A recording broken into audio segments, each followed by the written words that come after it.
Reaction channel. It seems like it's been forever since I've done a video on this channel, but I am back. I'm back from vacation. Got back to work yesterday, released a video on the main channel, and yeah, feeling refreshed, recharged, ready to go here for 2026, and I hope everybody has a great year this year. Okay, so we got a lot to get into in this video here today, ladies and gentlemen. Okay, I got some stocks making some huge moves here today. AMD's making a massive move up between 6 and 7%.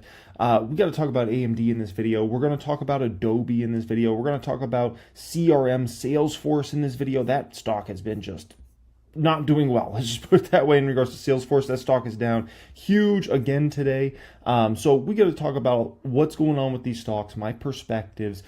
Do I think these are buy the dip opportunities? Do I not? Right? We'll talk about all that in this video. AMD making a huge move here today. I got this screenshot here. You know I love this one. 2.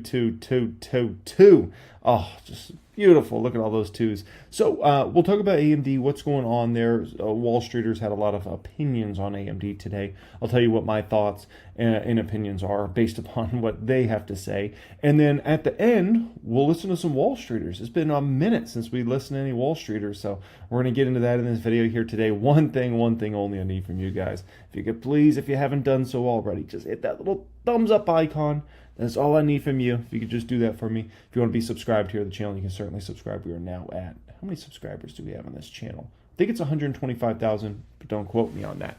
Additionally, the private group just reopened. So if you want to join us in the private group, you want access to all my best course curriculums, all of those course curriculums. You want access to the private Discord chat. You want access to 1000xstocks.com. You want access to see the moves I'm making each week. You want access to just a million different things. That will be the pinned comment down there. Click on that, fill out a form so you can get you in there. I don't know how long we'll keep the private group open to new members, but it is open right now. It had been closed for a long time. Okay, so that will be pinned comment down there.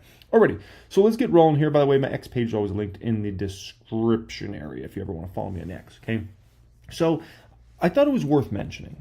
EL, okay, I understand not a lot of people care about this stock. Not a lot of people pay attention. You just missed making a fortune. I don't know what other way to put it. This stock, since that whole liberation time period, is now up 130% versus S&P 500 up 39%. This stock has been an absolute beast. It's one of the most underrated stocks in the market. It's been an easy money play, and it continues to perform, and I think it's going to continue to perform well going forward in the future. I believe in the public count, I'm now pushing close to a 70% gain on my particular cost basis and whatnot. I didn't buy all of the bottom, obviously, so it would have been nice to. But yeah, I'm up around 70% on this. This stock continues to perform well.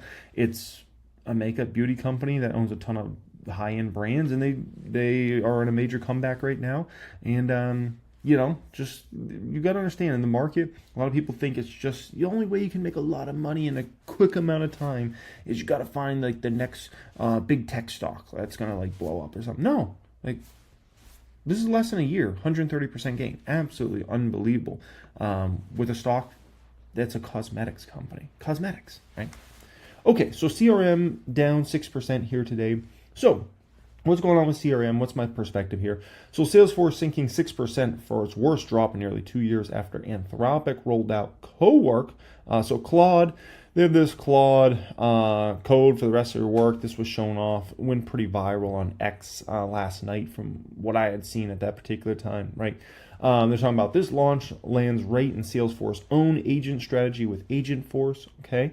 So, you know, first off, I don't know if you guys have seen it. It's cool, no doubt, right? It's great, you know. But my perspective on this, in regards to this, right, is this is not one company wins everything. Oh, you know, Claude launched this new product, so Salesforce is done. They're finished. It's not how this works. Same thing, Salesforce launches some new product doesn't mean all other companies are irrelevant. They're all done. They're all finished. They can't grow. No. When we're talking about these sorts of services that do what this Claude product does, right, with what Agentforce does, you gotta understand, my viewpoint is every major business in the world, but certainly the United States of America, will have these sorts of products in the next 3 to 5 years. So, there's not just going to be one company is going to win the whole market, and it's like, whoop, they won. Like, no one's going to get no. Like, everybody's going to need these products and services, and there's going to be multiple winners here. And so I think Claude can be successful. I think Salesforce is going to be extremely successful. We're already seeing it in the early numbers over the past couple of quarters in regards to Agentforce and how that's building. So, yeah, like, I don't, it's not like one company wins and everybody else loses. It's just not the way it works, especially in SaaS.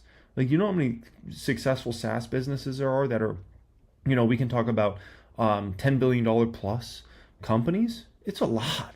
There's a lot of SaaS companies that are $10 billion plus. It's one of the best spaces to be in, right? And then there's so many SaaS companies that are, companies that do tens of millions of dollars of revenue a year, hundreds of millions of dollars of revenue a year that you probably never even heard of unless you're, use them for your specific business. And so just understand, like the market's going to overreact to every single new product launch. In Salesforce, you got to understand this about the stock price, okay? Stock price of a stock and how it plays in with a news cycle like this, okay? Listen, it's very important. When you have a stock like a Salesforce that's clearly weak, like there's no debating that. Look at Salesforce stock price, not the financials. Look at the financial last 5 years, it's amazing, right? Look at the stock price of the past 5 years and tell me what you see. Weakness. Look at Salesforce the past year. Tell me what you see. Weakness. The stock price is incredibly weak. So any piece of news that could be seen as negative towards Salesforce causes selling. And it'll be like that until it's not anymore. And what is going to get people out of this, sell first, ask questions later mentality in regards to Salesforce? Salesforce has got to keep coming through with numbers. Keep growing Agentforce specifically. Let people know the numbers. Have the numbers be good. And Salesforce stock will rebound just fine. And it'll be a huge moneymaker over the next few years, right? And everybody will look back and be like, oh, gosh, remember when we were freaking out over every new thing that came out and always viewing it as a negative for Salesforce? Like, it's crazy, man. It's crazy. But, it is what it is. I think something like this shows, if anything, Salesforce is working in the right direction in regards to all this, right? Now, that leads us to the next very weak stock, which is Adobe. This stock is just, in terms of the stock price, once again, you got to understand there's a difference between a stock price and how the company's financials are, okay? Salesforce and Adobe financials are better than they have ever been by a mile. That's just facts. That's not an opinion. It's just look at the numbers. It's better than it's ever been. It's way better than it was 3 years ago, 5 years ago, a year ago. Like, just how it is, right? The stock prices are absolute trash in the short term, right?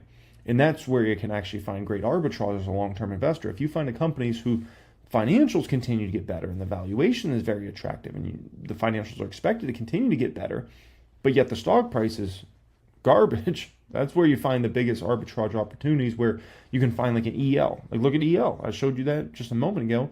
130% gain since that liberation time. I'm now up almost 70% on that. And, that was a stock that was absolute garbage, like, in terms of stock price. And then that's a little bit of a different situation because their financials were garbage. Adobe and Salesforce, they don't have that. Those financials are phenomenal, right? Oppenheimer downgrades Adobe to perform as demotions pile up. Oppenheimer is the latest financial firm to downgrade Adobe, re-rating the creation software company to perform from outperform. So not as big of a downgrade. Basically kind of like they still expect the stock to do well, just not like great, like an outperform rating would be. We had previously been bullish on Adobe as we expected its AI business momentum to reinvigorate growth in its digital media business, as Oppenheimer analysts in a detailed investor report on Tuesday, but this did not play out as we expected and is visible with digital media growth decelerating further in fiscal year 2025. In our view, Adobe has good medium-term opportunities and is a cheap stock. However, a challenging operating environment during the AI technology transition, leading to uninspiring and decelerating top-line growth, inconsistent execution with product cycles, durability concerns about the moat, lackluster investor interest, for owning software names. That is true, right? And down year-over-year operating margin guidance in fiscal year 2026 will likely weigh negatively on sentiment for the company's opportunities this year and limit near-term upside. Okay, everything you just laid out there, that's already been known. That's already priced in the stock, in my personal opinion. This is the latest downgrade to hit Adobe. Last week, BMO and Jefferies downgraded Adobe to market perform and hold, respectively. That followed KeyBank's downgrading the stock to underweight in mid-December. It also reflects a broader trend of software names not experiencing the same boost as hardware names from the AI boom. I mean, it's just they're just so bearish on Adobe. But let's just look at what is going on with Adobe's business model, okay? And let's just try to figure this out, okay?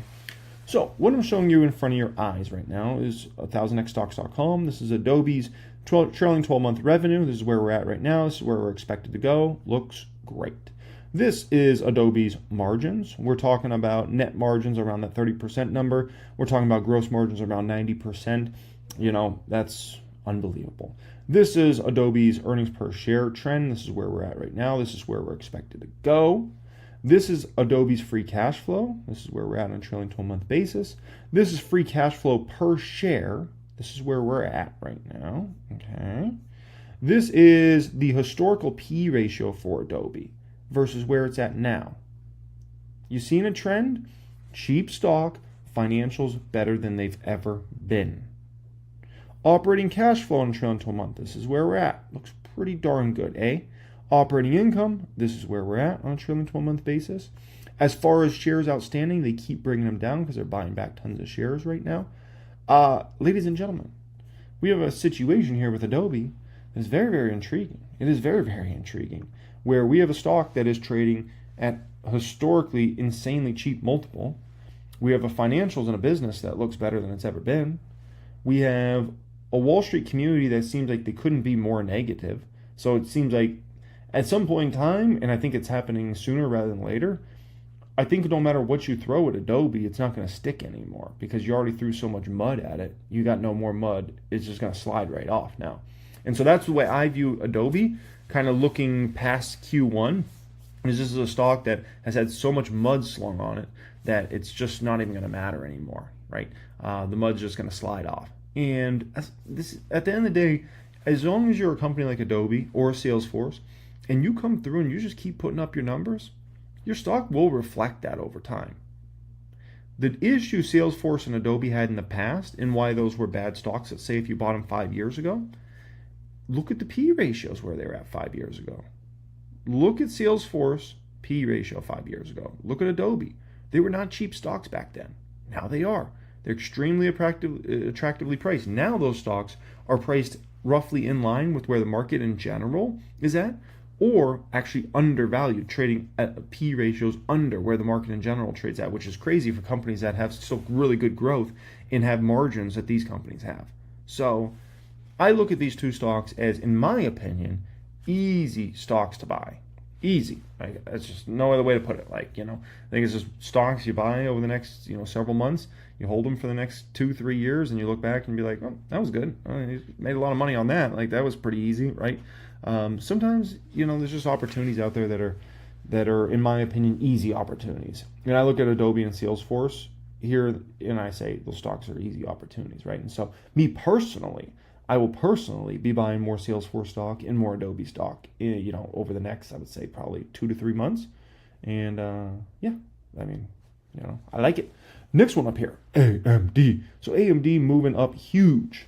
Okay, so what's going on here with AMD? What's my perspective on this? Well, Intel and AMD upgraded to overweight as server CPUs mostly sold out for 2026, KeyBank says.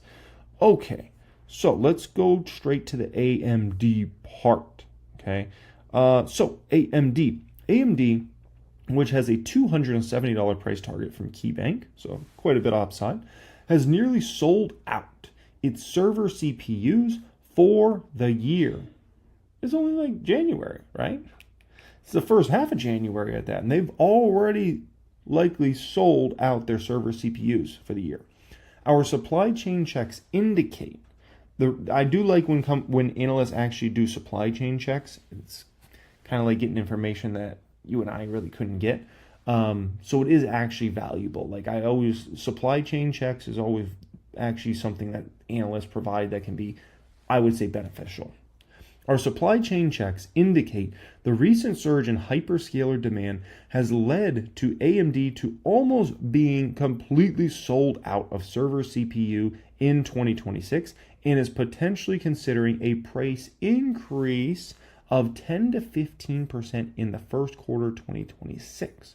We estimate server CPU for AMD will grow at least 50% this year. This year, ladies and gentlemen. Wow. KeyBank believes AMD MI255 and MI455 can support AI-related revenues of 14 to 15 billion this year. Regarding AI GPUs, now we're talking GPUs, we're seeing indications of 200,000 MI355. This is the one they just ramped somewhat recently. Well, I shouldn't say somewhat recently. Actually, it's probably been 6 months ago now. They started to really ramp 355 GPUs in the first half and significant ramp of MI455 in the second half. This is the huge deal for AMD. This is, 355 was that was appetizer. 455, this is like the main course. And then the 500 series, that's going to be dessert. Okay. In the second half, of which 290,000 to 300,000 is targeted for its rack scale solutions, Helios, KeyBank noted. It remains unclear how many racks AMD will be able to ship. Similar to NVIDIA, we expect AMD revenue records significant amounts of MI455 Helios revenue as it sells its components to its partner ZT Systems, which ZT Systems was owned by AMD. They had bought them. Then they kind of sold off the manufacturing part. But then they kept part of the team. So a little bit of a confusing ordeal in regards to that. Is this telling us anything we likely don't know? The answer is no. Like, if you're up and up on the AMD story, you like, this is not a surprise. Like, we expected AMD's revenue is going to go insane over the next 3 years. 26 is a huge boost up year. 27 is going to be even a bigger boost year, and then 28 as well. So this is more just confirmation, right? Or it's giving people, Wall Streeters, that were not on the up and up in regards to AMD, right? Remember, AMD was under $100 during the April drama last year, right? So Wall Streeter was kind of caught off. Like, Wall Street was so caught up in NVIDIA last year, right, that they totally missed AMD. And so, like, they didn't understand the AMD story. They're like, oh, their numbers are really bad compared to NVIDIA. And it's like, yeah, they're behind. They were 2 to 3 years behind NVIDIA. But if you saw the products AMD was coming out with, you saw Lisa Su and the team caught up. And so that was going to start to show really in 26, 27, 28 in regards to revenues. And that's where we're going to have the flippening happening that I've been talking about in regards to AMD's revenue is going to start growing at a more rapid clip than NVIDIA. This is huge. Like, and Wall Street still doesn't even understand that. Wait till it actually happens. And that's only in a few quarters from now. You're going to see a flip. AMD's revenues growing faster than NVIDIA. They're going to be like, what? Oh my gosh, right? Like, AMD stock honestly shouldn't be up 7% today, but it is because a lot of these Wall Streeters didn't understand, like, oh, there's a lot of demand for AMD. Like, and then they wake up to this analyst note and supply chain checks and they're like, whoa, people really want this AMD product. So, like, oh my God. It's like, dude, where you been at? Old news, but that's all fine. It takes you sometimes a while to catch up, Wall Streeters. Get with us. Get with us, okay? Now, additionally, this was kind of interesting here. Separately, B of A, this is a different analyst rating here. Separately, B of A provided a preview of AMD and Intel's kind of earnings results that should be coming here in a few weeks from now.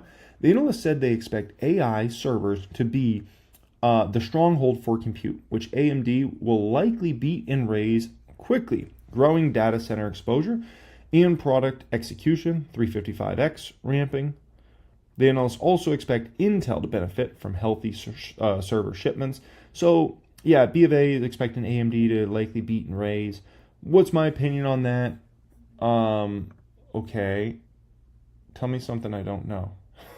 Tell me something I don't.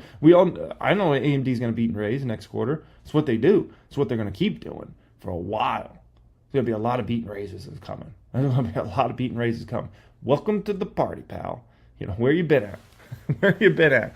And so, yeah, but Wall Street catching up, man. They're a little behind us, and that's fine. It's my job as a little guy out here. It's my job to always stay in front of them, right? Wall Streeters are the big fish.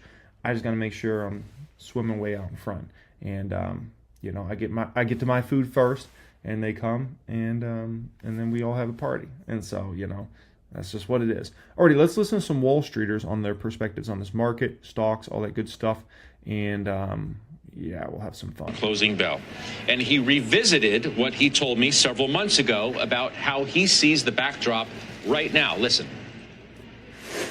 I'll never forget the interview we had. We said this is the greatest investment environment I've ever seen. I still hold to that. You do? Yes, I think it's but I think what you're going to see now is much more volatility. Okay, much more volatility. And maybe we're seeing some of that. Maybe some of it's self-induced by the Trump administration. The thing with Chair Powell obviously has made some people uneasy. What do you do in light of that and what could be a more volatile environment? Well, it won't take much to see volatility increase. We just had 3 straight years of double-digit growth in the S&P, up 16% last year, 23% in 2024, and in 2023 we had 24%. So the expectations are high, the valuations are rich for the broader market overall, but the economy is gaining steam, clearly, at 5% in Atlanta Fed tracker. Consumers are doing their thing. They're consuming. AI, the momentum is still there. It's not going away. I do not believe 2026 will go away. I do think also you're seeing massive productivity gains. This is the big change for me, Scott. I mean, we haven't seen numbers like this in decades.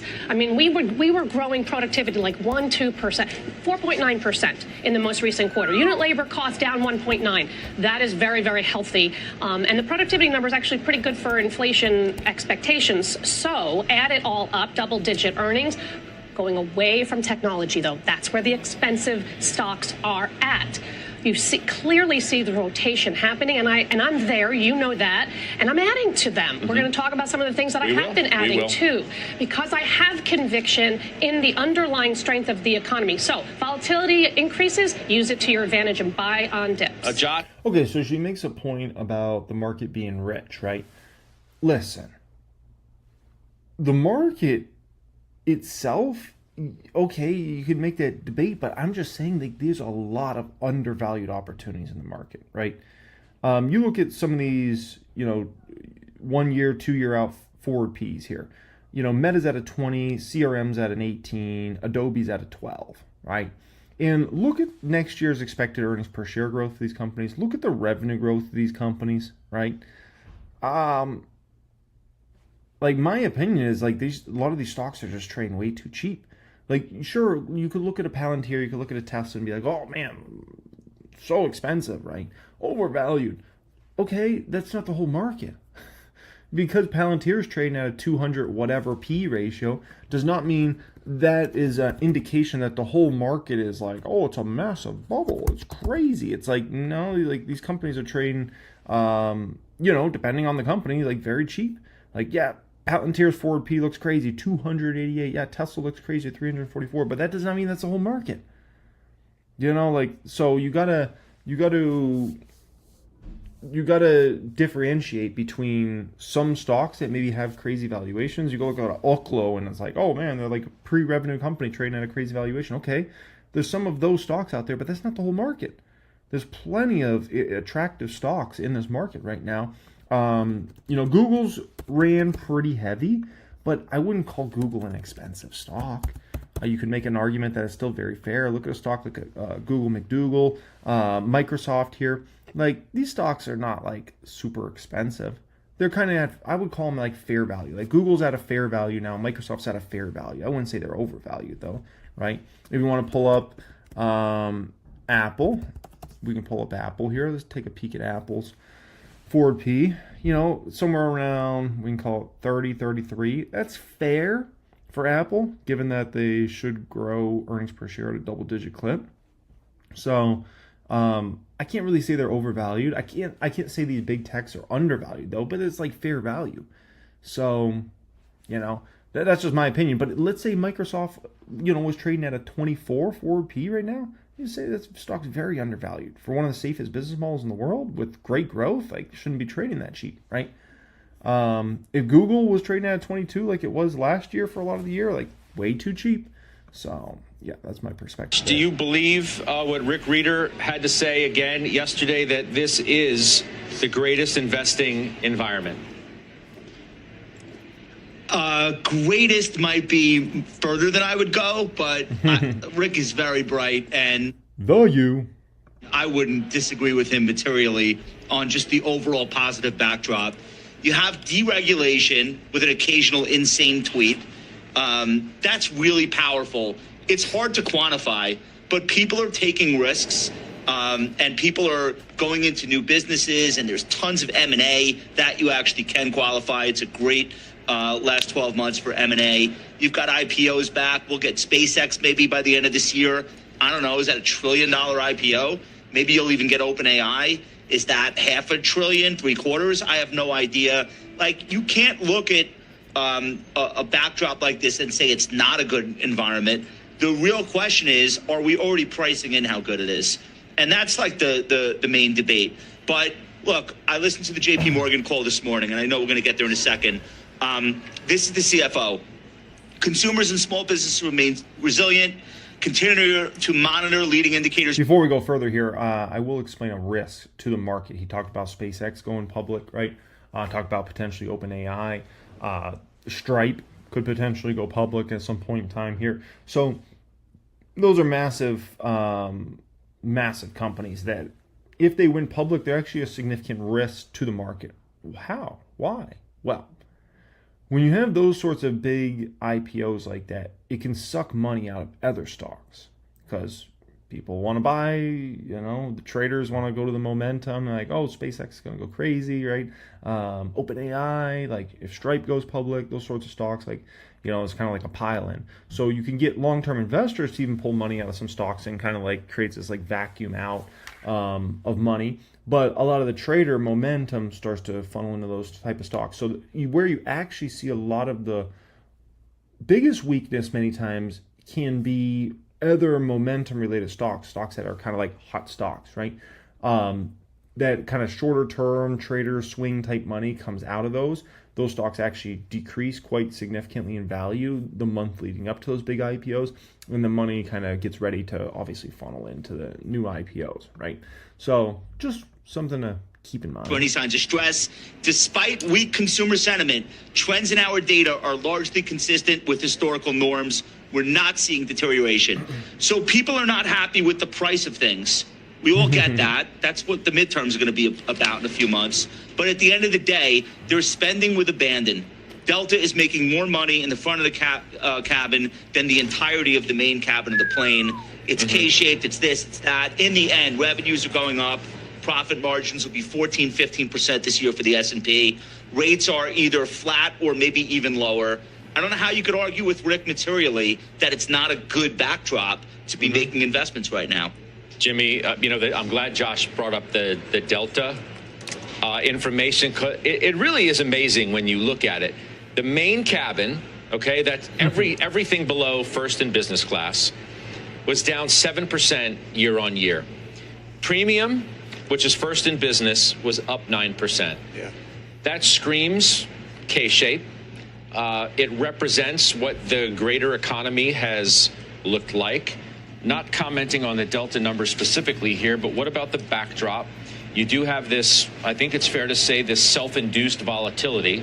Now, when you had the self-induced volatility of Liberation Day, that was short-lived because parts of the market got unsettled to the degree that the administration became unsettled looking at the market, becoming unsettled and the prospect of it getting even worse. Some are warning that the attack on Powell will backfire on those who want cuts. Obviously, there's the issue of what the bond market may do. Stiefel says the S&P is going to consolidate around 7,000. Why? Because the, quote, emotional security blanket of rate cuts looks frayed. Schwab talks about today, bye to rate cuts. And then you have Wolf. We see several triggers on the horizon that could potentially spike bond volatility higher, including further worries about monetary policy and Fed independence. What do you think?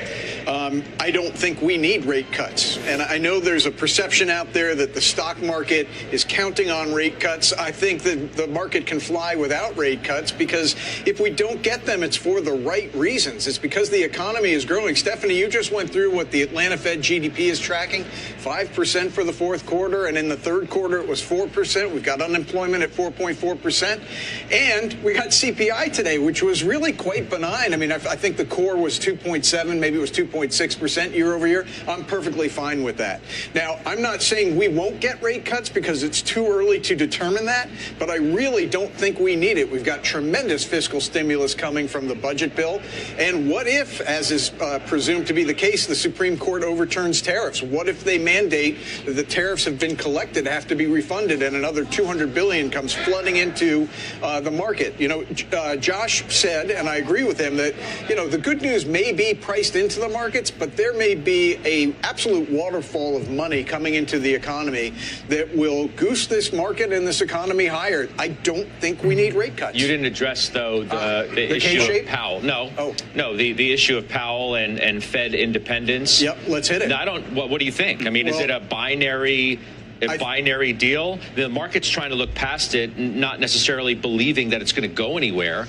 However, if it's a Powell indicted market does something really bad, Powell not, then the market just blows it off. I mean, how do we think about it? I think that the comments that were made yesterday by Ben Bernanke, Janet Yellen, Robert Rubin, and everybody else were right on the money, that in the long run, this does make us look like an emerging market economy. But I stressed it just there, in the long run. This is a market right now that's focused on the short term of everything that I just said, profit growth, economic growth. In the long run, it is a very bad idea to bring the chairman of the Federal Reserve under investigation. Because what it does is it says to anybody else on the board, whether you're the chair or a governor or a Federal Reserve Bank, that if you don't toe the line, you are likely to be the subject of an investigation or fired, like Lisa Cook. Yeah, the market is ignoring it. What I just said. For now. What I just said. Market's ignoring it for now. The short term, the market is focused on economic growth, profit growth, low unemployment, stimulus, potentially tariff rebates. But in the long run, this will matter. And he's not going to be around in the spring. He leaves. So why are we even debating it? Because some are suggesting that he may not leave altogether. Even if he doesn't leave, and that could be an issue, because then the administration wouldn't get the seat that they so covet to further, at least in their minds, guarantee. You're going to have a more dovish Fed. You're going to have a more dovish Fed. There's no question about it. And you don't care about this issue at all? At all. Not at all. I just want them to get rates right. Can't afford to. We talked about this last time I was on Closing Bell. I mean, I just think they haven't gotten it right in so many years in terms of rate cuts or rate raises. I mean, so to me, the Fed? Yeah. I don't understand. What do you mean they haven't gotten it right in so many years? The whole reason why you are bullish in part on the picture right now is because you can make the argument that they may have gotten it wrong at the beginning, but they've certainly gotten it right since. I think that inflation's low and the economy's good. What more do you want? And I think that they can cut, because we don't have a housing cycle. We need housing to recover. And if you don't have a housing cycle, you don't have an auto cycle. And it's remarkable that we're growing 5% without those two big components. You need those two to actually recover. And lower rates is the only thing that's going to help that. Joe. Monetary policy is easy. It's getting easier around the world. To Rick's comment, as far as this being the greatest investment environment, from an asset allocation perspective, he's 100% right. And they are the largest asset manager in the world. And in 2025, we had a paradigm shift. You had the opportunity to invest in what was underappreciated and non-appealing type of assets, whether it was investing in developed international, emerging market debt, or back here in small caps. So that opportunity creates a much healthier environment. As it relates to volatility, there's different types of volatility. The volatility environment that's most challenging is when capital exits, because when capital exits the market due to volatility, it doesn't return. So is this the greatest investing environment of all time? The answer is, without question, yes. Why would I say that? Well, there's no time period you can ever go back to where, as an individual investor from the retail side, an average Joe, you and me, right? There's never been a time period where you had as many great tools out there to research companies, to find out information. You want to know what a business model does, and how it works. Like, it's never been easier.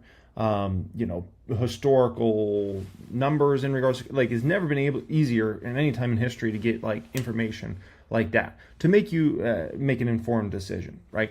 It's never been easier to get news in relation to companies. Additionally, there's never been probably a less intelligent time from people looking at stocks from the Wall Street side.